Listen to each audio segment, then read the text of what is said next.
El Saló de Plens de l'Ajuntament va ser l'escenari ahir al vespre del reconeixement als equips masculí i femení de futbol sala de l'Hospitalet Vallesport. Els dos han aconseguit aquesta temporada pujar a la segona divisió nacional. La gran fotografia dels campions. L'alcaldessa de l'Hospitalet, Núria Marín, va rebre els equips masculí i femení del Vallesport que han pujat a la segona divisió nacional. El masculí, després de ser campió del seu grup a la segona divisió B i superar amb solvència una promoció d'ascens contra la Güímez de les Palmes.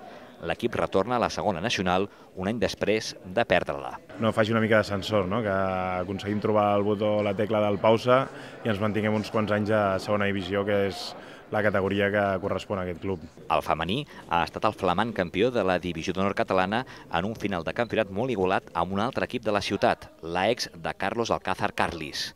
Ara, l'any que ve, l'equip afronta tot un repte. La plantilla es más o menos la misma. Nos hemos marcado como objetivo, evidentemente prioritario, mantenernos, pero aspiramos a todo. Un bon moment del Vallesport que s'escenificarà en el sopar social del proper dissabte 15 de juny, on també se celebraran els 30 anys d'història de l'entitat. S'ha fet un concurs de mascotes, de dibuixos dels nens, els nens i no tants nens que han anat presentant, i és la mosqueta que vol engegar aquests 30 anys d'història que té el club, que la temporada que ve els fem. Hi ha molts projectes en marxa i poquet a poquet anirem avançant. Amb la felicitació i reconeixement de l'alcaldessa Núria Marín i del regidor d'Esports Cristian Alcázar, va acabar una recepció molt familiar